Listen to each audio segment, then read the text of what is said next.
사무엘상 8장 1절로 9절.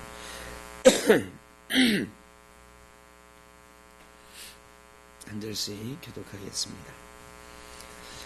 사무엘이 늙음에 그의 아들들을 이스라엘 사사로 삼으니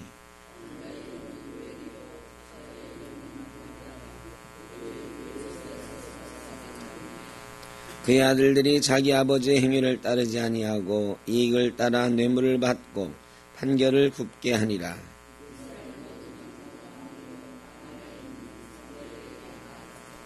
그에게 이르되 보소서, 당신은 늙고 당신의 아들들은 당신의 행위를 따르지 아니하니 모든 나라와 같이 우리에게 왕을 세워 우리를 다스리게 하소서 한지라.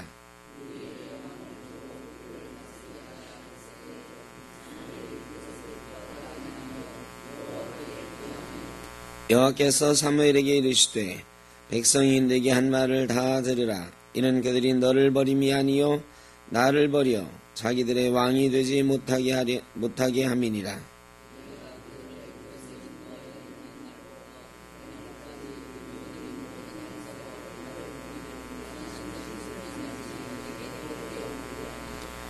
그러므로 그들의 말을 듣되 너는 그들에게 엄히 경고하고 그들을 다스릴 왕의 제도를 가르치라. 아멘. 왕을 요구하는 백성.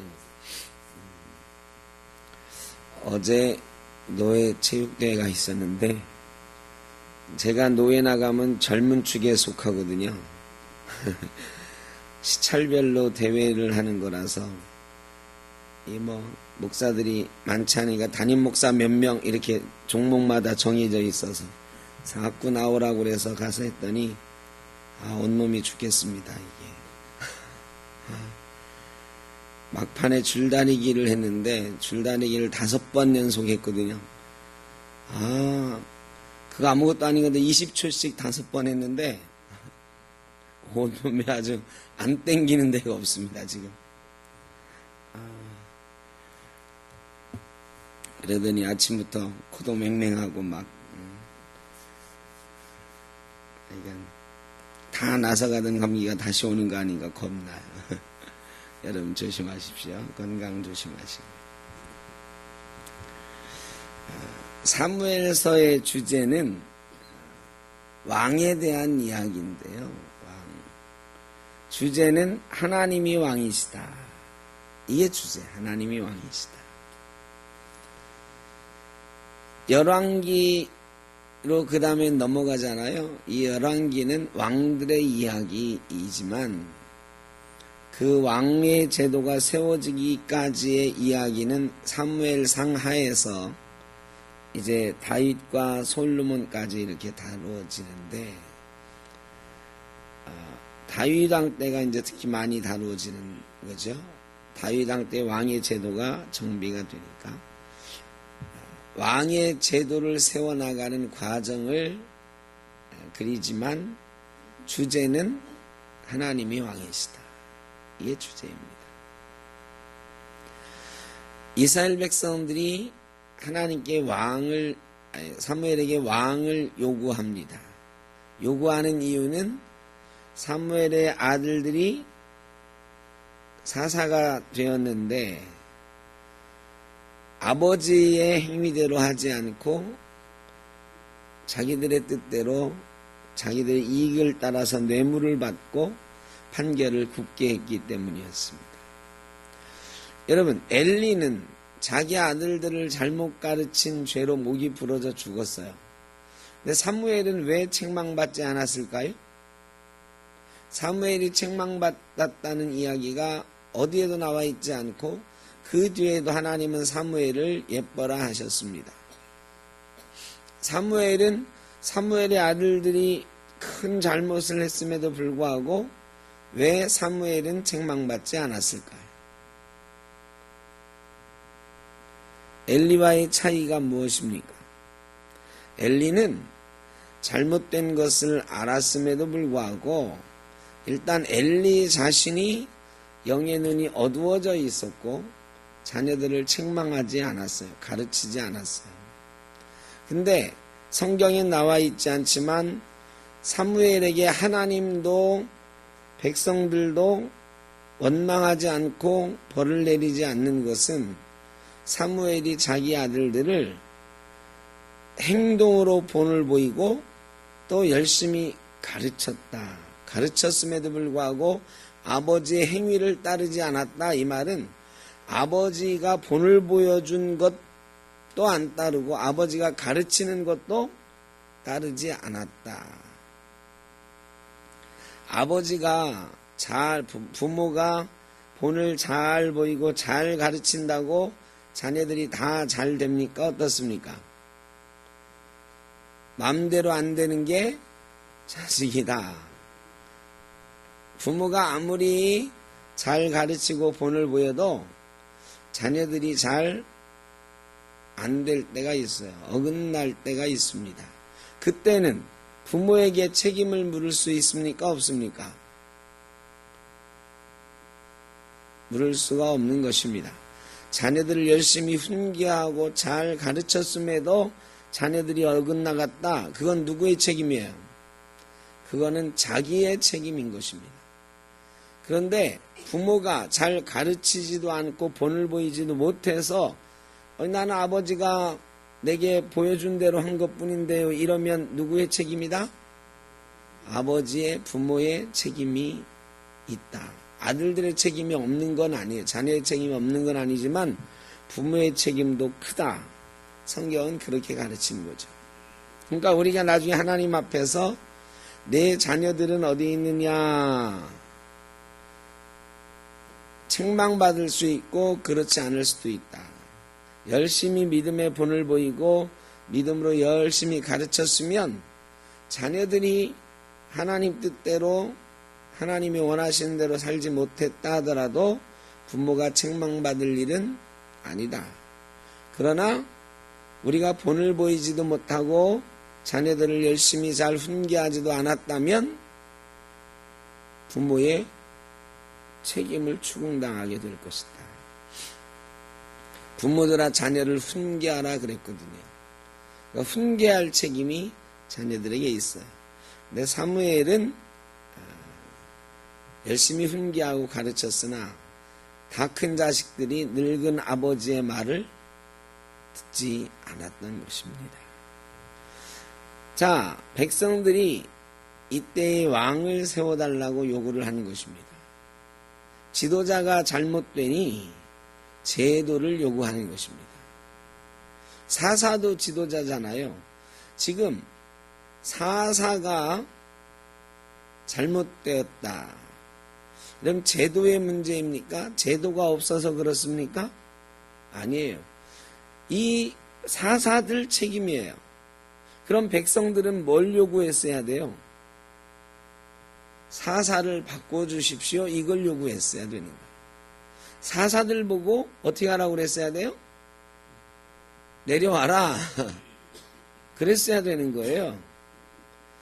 아니면 하나님 앞에 우리 회개합시다 하고 미스바로 다시 사사들 끌고 다시 회개하러 갔어야 되는 거예요.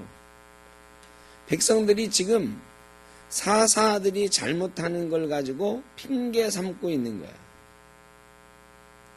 뭔 핑계를 삼느냐? 왕의 제도가 없기 때문에 우리가 이렇다 하는 핑계를 삼고 있는 거예요. 자, 사사 시대의 특징은 왕이 없었다는 거거든요. 자, 사사 시대의 왕이 없었던 이유, 하나님이 왕을 세우지 않은 이유가 뭐죠? 하나님이 다스리시겠다 하는 뜻이었거든요. 하나님은 이스라엘에 애초에 왕을 세울 계획이 없으셨어요. 누가 다스리신다? 하나님이 다스리신다. 누구를 통해서? 사사들을 통해서. 사사들은요, 군대도 없고 어떤 제도적인 힘도 없고 신하도 없어요. 그저 한 사람이나 두 사람 이런 재판관일 뿐이에요. 그들은 하나님께 묻고 하나님의 말씀을 전하는 역할만 하는 거예요. 하나님의 뜻대로 판단하는 일만 해주는 거예요. 군대는 어떻게 했어요? 그 당시에? 일이 생기면 모여라 하면 모이는 거야. 훈련했어요? 안 했어요? 왜? 하나님이 싸우시니까 전쟁은 하나님의 것이다. 이게 사사시대의 정신인 거예요.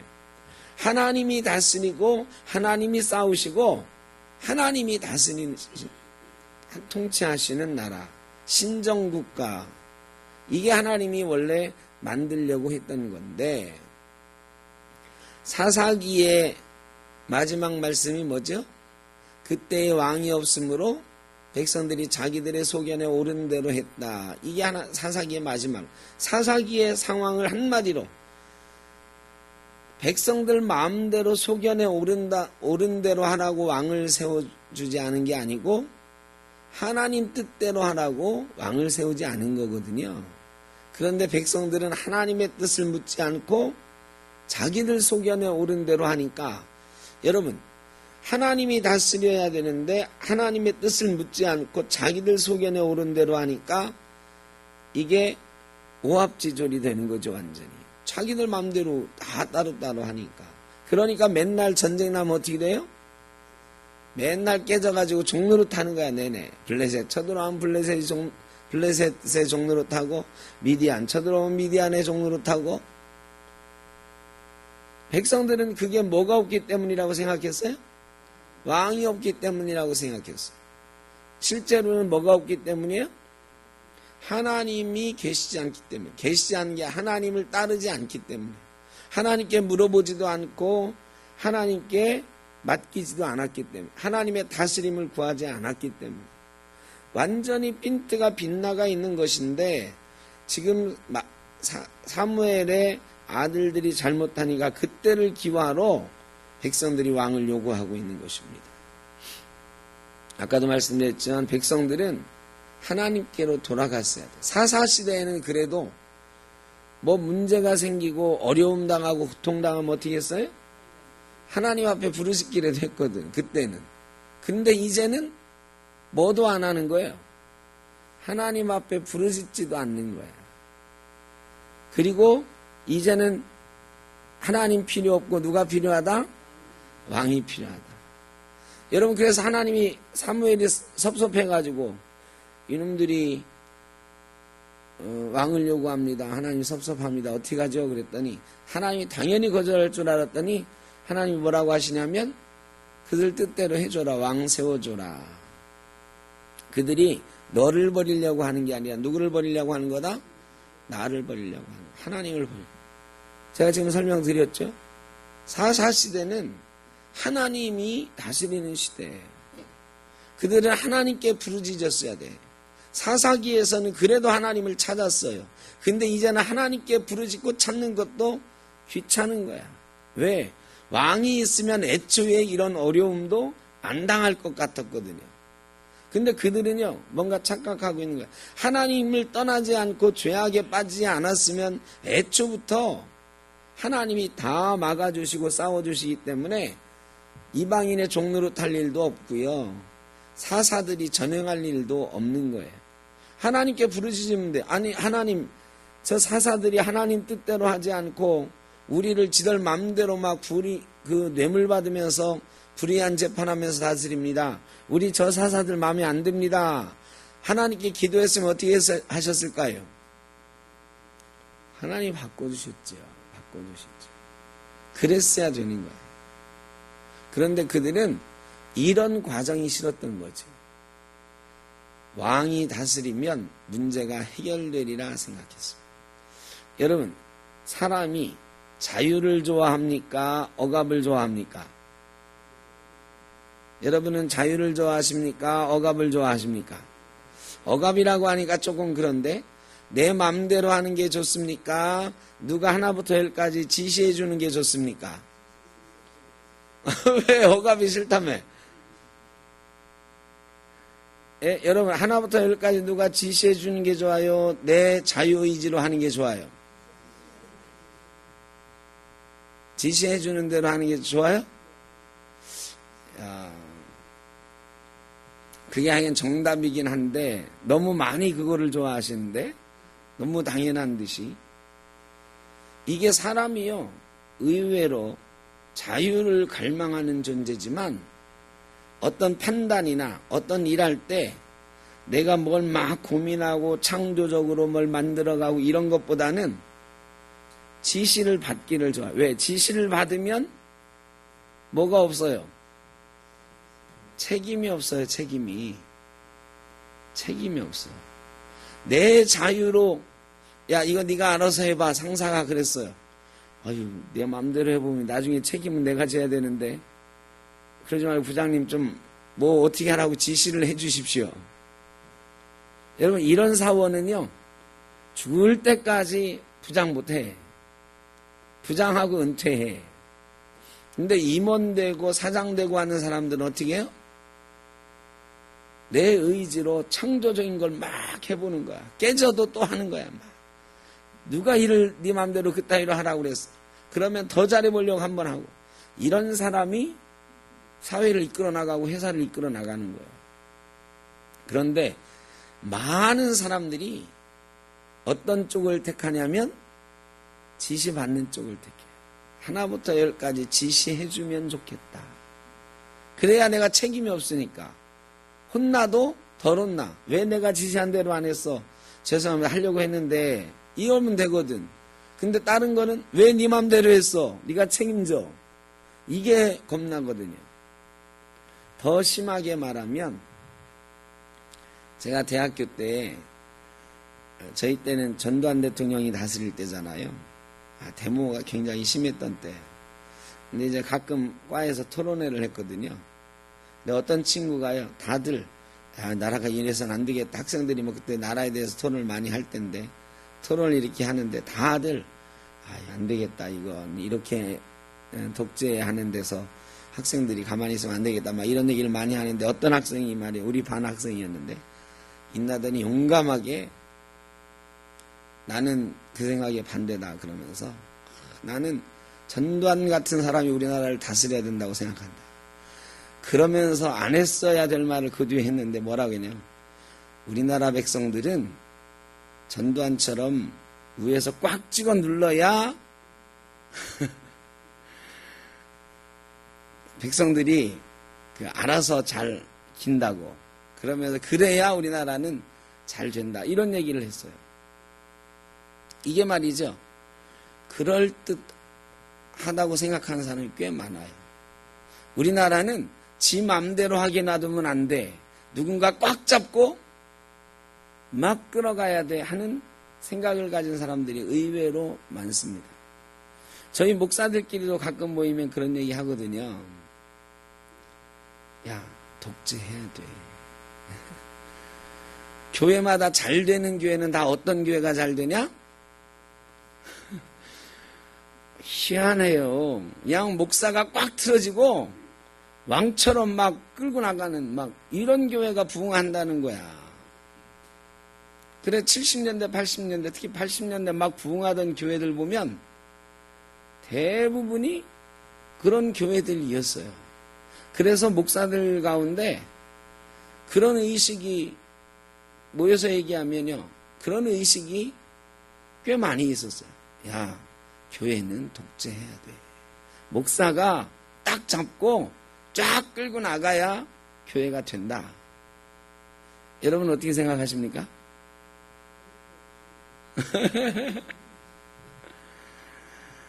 저는 물론 사람마다 그런 욕심이 있죠. 그 얼마나 뭐 목사가 폼이 나요 그러면. 그런데요. 그게 옳은 줄 알았어요. 그러면 부흥이 되는 진짜 그런 교회가 부흥이 된다 생각을 했어요. 그런데 한 세대 지나니까 그게 아니라는 게 밝혀지고 있어요. 지금. 왜 밝혀져요? 다 깨지는 거야 교회가. 그 왕처럼 하던 교회들이 말이야. 왕처럼 하던 목사가 은퇴하고 나니까 교회 교인들이요. 왕이 없어지니까 어떻게 돼? 지 소견에 오른 대로 막 하는 거야. 어찌할 바를 모르는 거야. 훈련이 안 돼 있어. 자율적으로 뭘 만들어가고 할 훈련이 안 돼 있으니까요. 그런 교회들마다 다 깨져. 옛날에 평양교회 우리 할 때 두레교회 어떻게 됐습니까? 김진홍 목사님 목회 잘하셨죠. 큰 교회, 두렛교회. 그런데 어떻게 됐습니까? 완전히 박살이 났죠, 지금. 그 두렛교회는 우리 교단 탈퇴해가지고 다른 교단 목사를, 김진홍 목사님이요, 그 교회 묻지도 않고 자기가 키운 제자라고 다른 교단 목사를 어거지로 데려다가 담임 목사 세워놨잖아요. 근데 그 목사님이 김진홍 목사님 반대편에 서가지고 어떻게 됐어? 교단 탈퇴했어요. 그리고 김진홍 목사님 그 교회, 두렛교회 가지도 못해 지금. 그리고 장신대에서 지금 김진홍 목사님 지지하는 사람들이 다른 목사님 불러놓고 목회하고 있죠. 두렛교회라는 이름으로. 박살났습니다. 광성교회 김창인 목사님은 김진홍 목사님보다 더 했어요. 철권. 김창인 목사님은요, 이렇게 설교하다가 누가 졸고 잡담하고 그러잖아요. 예배 시간 설교할 때도 물론 그러셨는데, 주례하다가 말고, 주례 이렇게 하는데 막 소란스럽잖아요. 나 주례 안 해 하고 내려가. 그러면은 여기 부목사들이 순서대로 기다리고 있어. 요번에는 내 차례다 하고 목사님이 그러면 후다닥 뛰어 올라가서 이어서 주례하는 거야. 그리고 그 장로님이 기도하다가 목사님 마음에 안 드는 기도하고 3분이 넘어가잖아요. 종을 땡쳐 내려가라고. 얼마나 독재했는지 몰라요. 아주 무섭게 하셨거든. 그리고 후임 목사를 세울 때 어떻게 했어? 교인들 뜻 물어볼 필요가 없어요. 그건 김창인 목사가 정하면 되는 거였거든. 그래, 이성군이라고 하는 자기를 아버지처럼 따르는 광성교회 출신 옆에 있는 교회 목사를 데려다 놨는데 3년 만에 그 목사님한테 고소당했잖아요. 왜? 김창인 목사님이 다 마음대로 막 주물렀다 이거지. 그래가지고 교회가 10년간 법정 투쟁했잖아요. 10년간.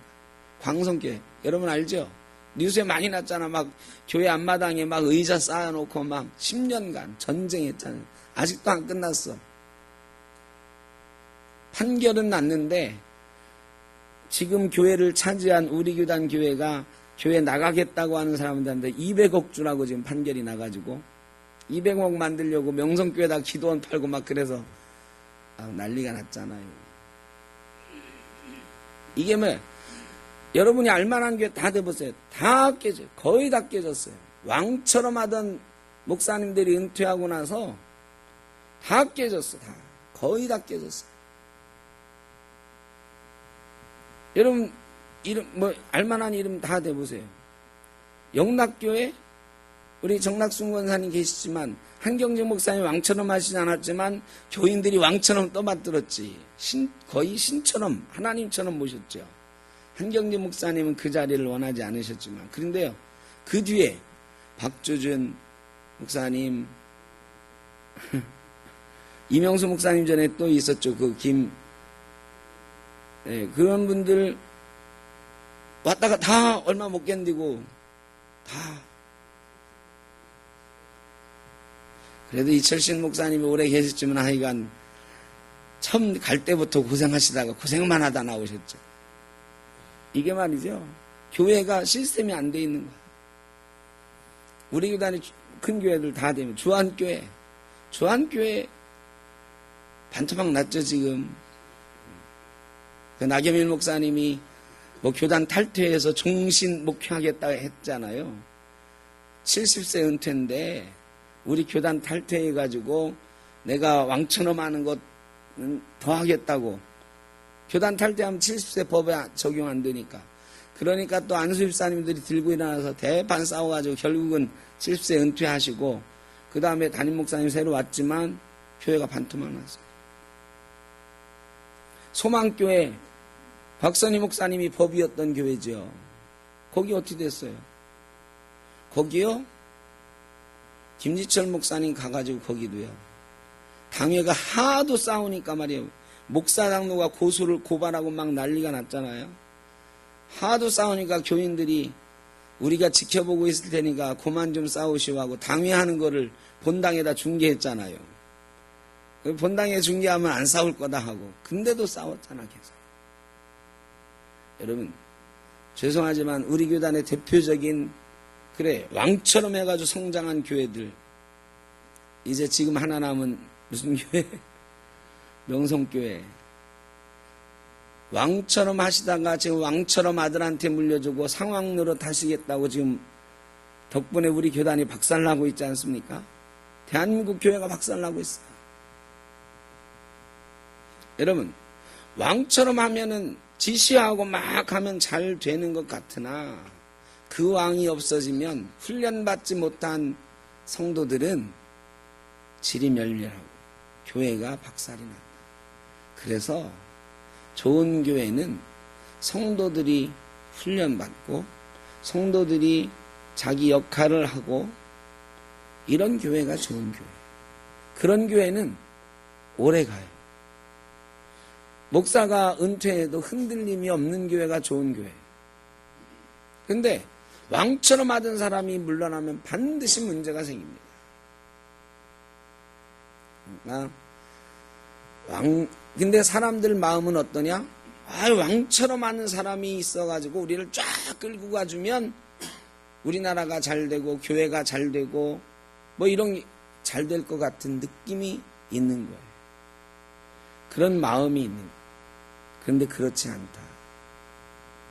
왕 세워놨다가 이스라엘이 결국 어떻게 됐어요? 그 왕들 중에 하나님 앞에 칭찬받은 왕은 5명밖에 안 돼요. 북이스라엘 남유 다 합쳐가지고 40명 이상의 왕들이 있었는데 그 중에 하나님께 칭찬받은 왕은 5명밖에 안 돼.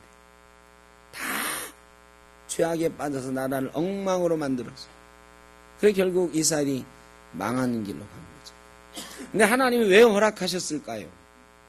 왜 허락하셨을까요? 사사시대 400년 지나면서 하나님은 아신 거지. 얘들은 지들 소견대로 어차피 한다. 그런 이대로 가면 얼마 못 가서 어떻게 되는 거예요? 지 소견대로 하다 얼마 못 가서 블레셋에 미디안에 모압에 이런 사람들한테 망한다. 그나마 왕의 제도를 잘 세워서 가르치면 조금 낫지 않을까.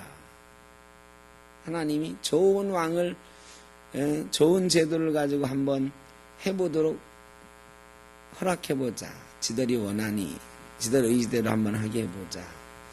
근데 하나님은 그들이 하나님을 버리려고 하는 마음을 이미 알고 계셨습니다. 왕의 제도를 가르칩니다.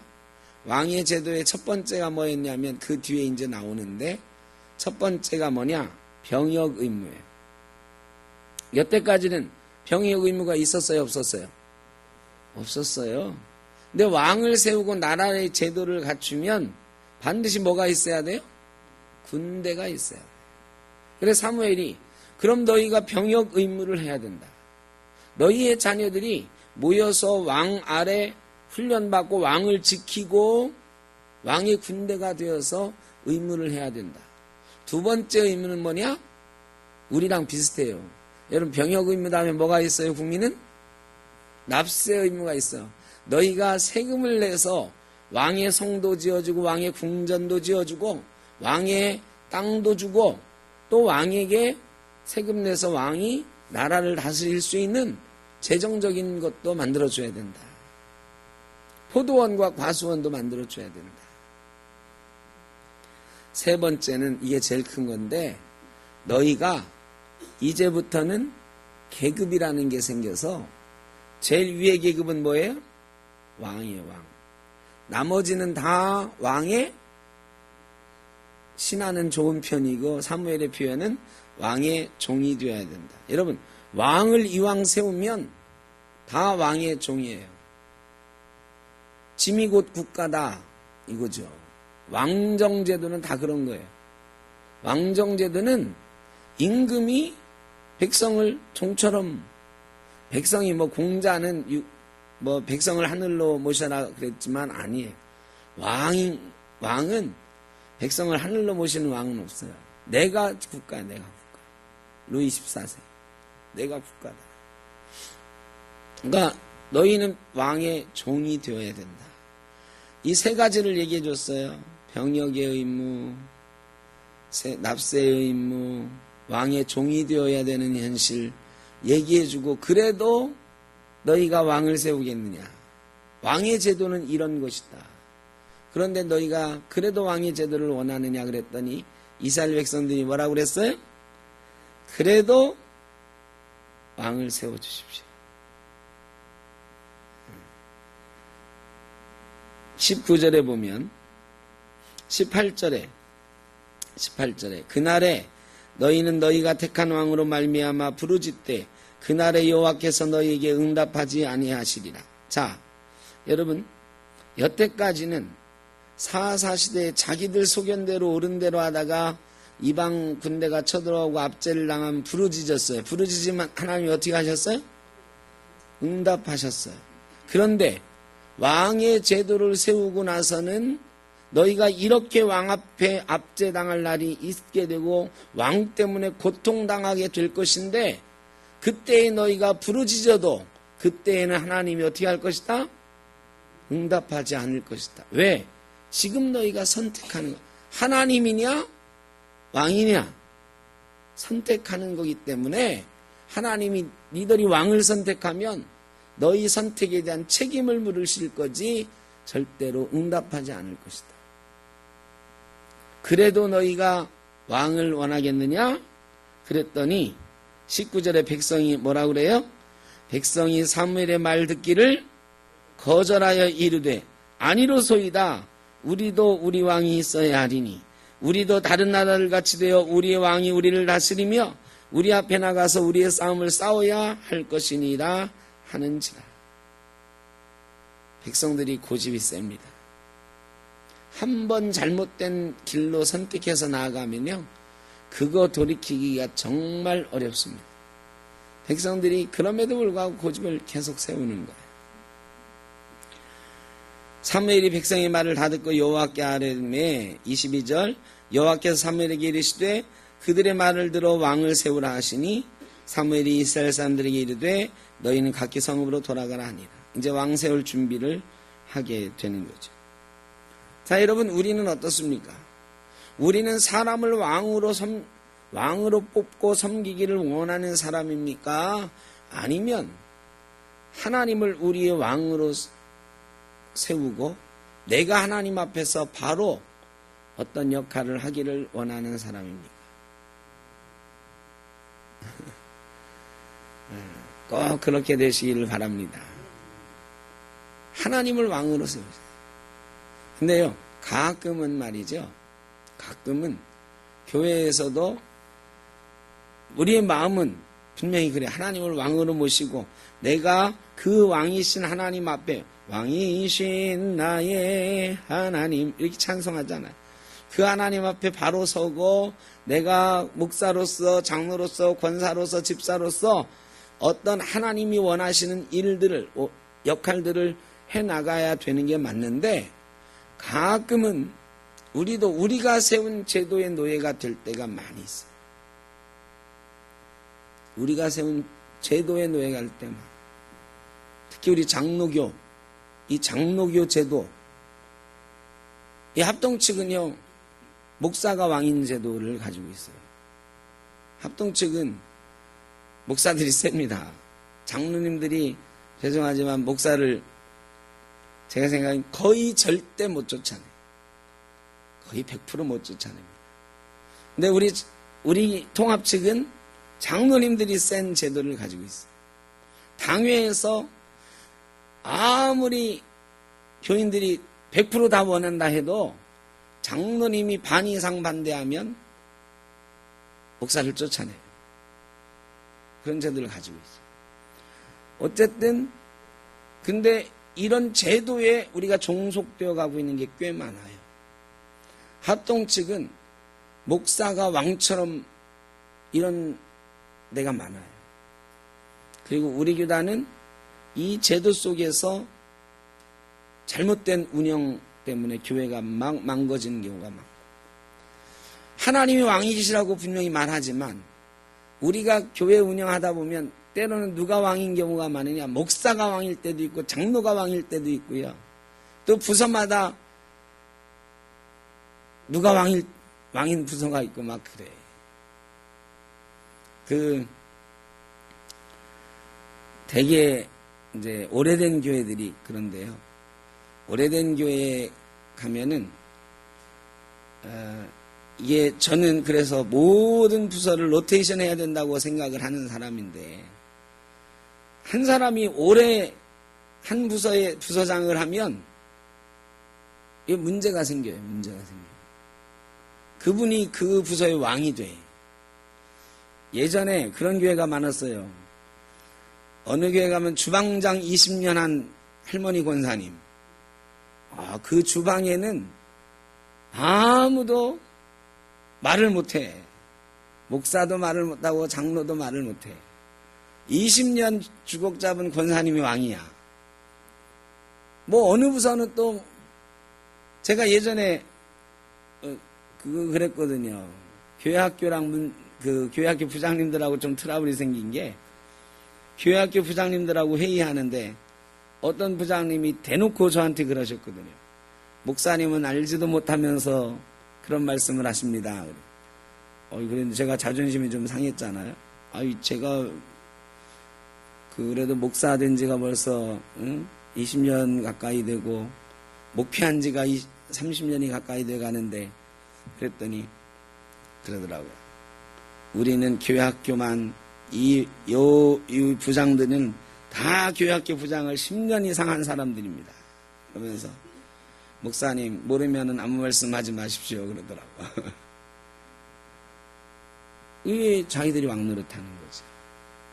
사람이 왕노릇하는데 굉장히 많아요. 이거 조심해야 된다. 우리가 하나님을 왕으로 모셨다고 말하면서 어느 부분에서는 사람이 주인 노릇하고 있는 곳이 너무너무 많아요. 그래서 교회는 사실은 훈련이 좀 잘 돼야 돼요. 옥하는 목사님이 그런 훈련을 사실은 잘 시켰어요. 그런데 사랑의 교회가 오정현 목사님 오면서 싹 바뀌었잖아요. 옥하는 목사님은 다 내려놓고 65세 미리 은퇴하셨는데 제자들 잘 훈련시키시고, 근데 하나 딱 잘못하셨어요. 후임 목사를 본인이 딱 점지해놓고 미리 딱 데려다 놓으셨거든요. 뽑아 놓으셨거든요. 근데 그분이 옥하는 목사님하고는 다르게 했잖아요. 왕노릇 하려고 하셨잖아요. 그래가지고 막 뉴스에 뭐 이상한 뉴스가 아니라 창피한 뉴스죠. 주일날 그 교회, 물론 큰 교회니까 몇천 명이 막 식사하는데 목사님이 같이 가서 식사하기 좀 불편한지 모르겠는데, 따로 목사님 식사를 밖에서 시켜 먹었다 그러잖아요. 그죠? 주일날만 되면 목사님 방에 목사님을 위한 상이 차려지는데, 이게 신문에 났어요. 기사에 뭐라고 했느냐, 식사 한 끼가 10만 원에서 20만 원 했다. 주일날 말이죠. 이게 한국의 제자훈련을 가르친 교회에서 일어났던 일이다. 이게 도대체 말이죠. 제가 거룩한 빛광성교회 정성진 목사님 여기 가끔 찾아가면 식사하잖아요. 어떤 때는 밖에 나가서 사줄 때도 있어. 근데 대부분은 우리 같이 가서 밥 먹자 그러면은 제가 의뢰껏 점심시간에 가면 안 돼. 그래서 거기는 점심시간에 가면요 1년에 한 2-3번 찾아오는 제자 목사가 찾아왔으면 맛있는 거 좀 사줘야 되잖아. 근데 정성진 목사님 꼭 어디로 데려가? 교회 식당으로 데려가요. 그래가지고 거기서 줄 서서 먹는 거야. 근데요, 그 교회 교인들은 그게 좋은 거야. 그게 그래야죠. 그런 교회는 제가 보기엔 정선진 목사님이 은퇴해도 절대 문제가 안 생깁니다. 왜? 그렇게 훈련이 돼 있는. 그러니까 사람이 왕노릇하는 걸 훈련하면 절대 안 됩니다. 우리가 하나님이 왕이시라고 다 지금 고백을 하잖아. 하나님이 왕이신 교회를 만들고 하나님이 왕이신 성도가 되고 그렇게 고백을 하지만요. 사람은 다 욕심이 있어가지고요. 그게 쉽지 않은 거예요. 절대 그게 쉽지 않습니다. 한 부서의 장으로서도 한 교회의 목사로서도 장로로서도 이 욕심 버리기가 정말 쉽지 않아요. 어떤 자리를 맡으면 내 맘대로 한번 해보고 싶은 생각이 누구나 다 있어요. 이거 버리기가 참 어렵다. 그래서 어떤 분들이 그래요. 우리 교회는 너무 이 장로교 제도랑 안 맞는다고. 그래, 저는 이게 어떤 제도를 새로 만들어 나가는 건 아니고 그냥 좀 자유롭게 각자 원하는 대로 하나님 앞에서 바로 서도록 노력을 해가는 그런 연습 중이다 이런 생각을 합니다. 제가 행정을 굉장히 오래 훈련했고요. 빡세게 잘 배웠어요. 그래가지고 굳이 뭘 해보려고 하면 만들어 갈 수도 있는데 저보고 그런 걸 만들려고 하는 분도 있고 근데 제가 안 하거든요. 안 하는 이유는 이런 훈련이 우리한테 너무 없어가지고 좀 하는 거예요. 주인이 없는 교회, 하나님이 주인이신 교회, 우리 교인들이 다 할 말 할 수 있는 교회, 이런 걸 만들어야 물론 역효과도 자꾸 있긴 있어요. 교회가 좀 질서가 없다라는 사람도 있고 뭐 그런데 제가 보기에는 이게 만들어져 가는 과정이다. 우리 샘터교회는. 그러면 나중에 한 10년, 20년쯤 지나면 교인들이 다 하나님 앞에서 자유롭게 신앙생활하고 자기가 자기 맡은 역할을 찾아서 해나가는 그런 교회가 될 수 있을 것이다. 이런 꿈을 가지고 우리가 실험적으로 좀 해가고 있는 거죠. 그러니까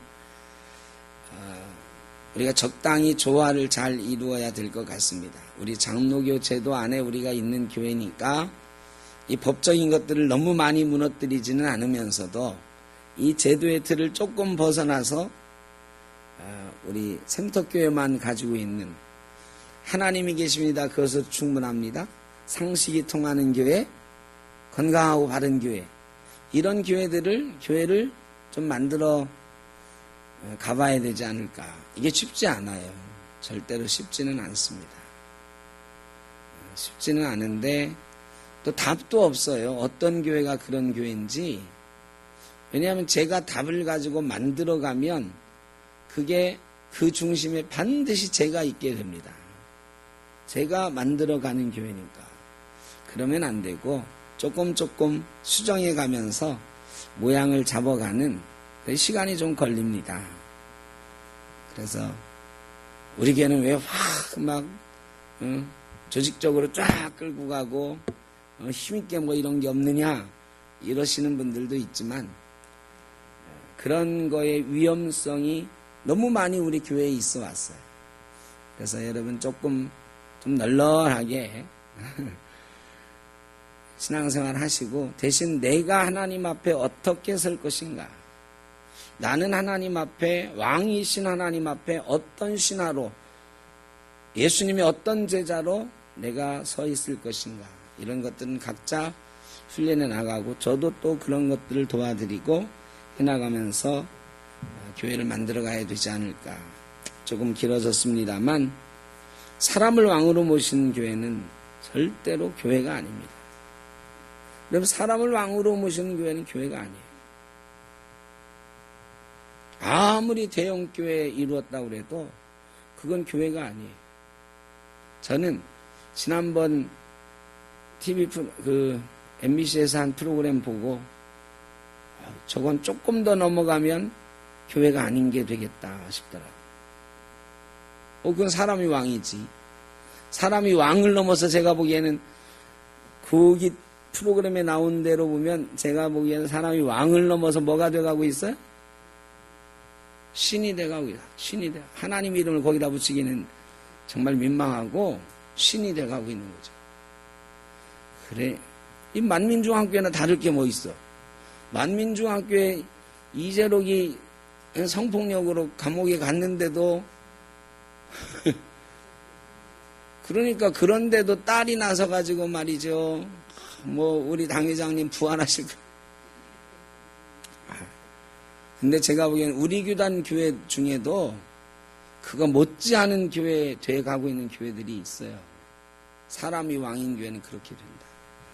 여러분, 사람을 왕으로 세우는 것은 그러나 지금 당대에는 좋아 보이고 화려해 보이지만 머지않은 장래에 백성들의 부르짖음의 원인이 되고 고통이 된다.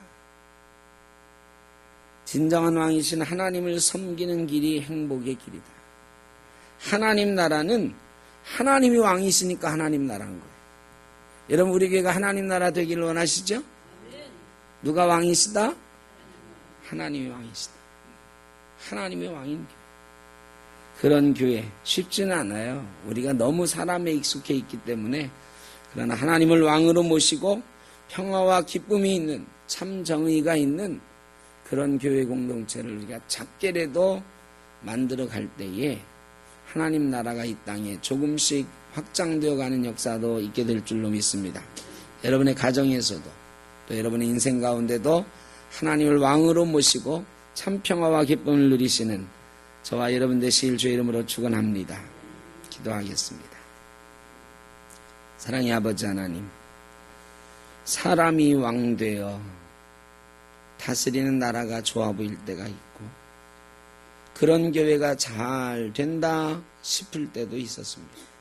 그러나 조금만 지나면 그것이 고통이요 백성의 부르짖음이 되는 것을 하나님도 말씀하셨고 저희도 보고 있습니다.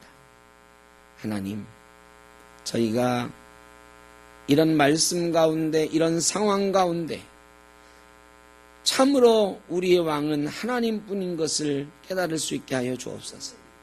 우리 샘터교회 작은 교회지만 진정으로 하나님을 왕으로 모시고 내가 지금 하나님 앞에서 바로 서 있는가 살펴보면서 하나님 앞에 꾸중듣지 않는 그런 말과 행동과 신앙생활과 예배로 살아갈 수 있도록 인도하여 주옵소서. 왕이신 하나님을 찬양하며 왕이신 하나님으로 인하여 행복해지는 참 평화와 기쁨이 있는 우리 교회 또 우리 가정 우리의 삶 되도록 복내려 주옵소서. 이제는 우리 주 예수 그리스도의 크신 은혜와 아버지 하나님의 무한하신 사랑하심과 성령의 인도하시며 교통하심 왕이신 하나님을 마음 가운데 모시고 살아가기를 소원하는 우리 교회의 왕으로 하나님 모시고 살기를 소원하는 우리 샘터교회 모든 권속들 위해 이 자리에 머리 숙인 주의 자녀들 위해 영원토록 함께 하시기를 간절히 축원하옵나이다. 아멘.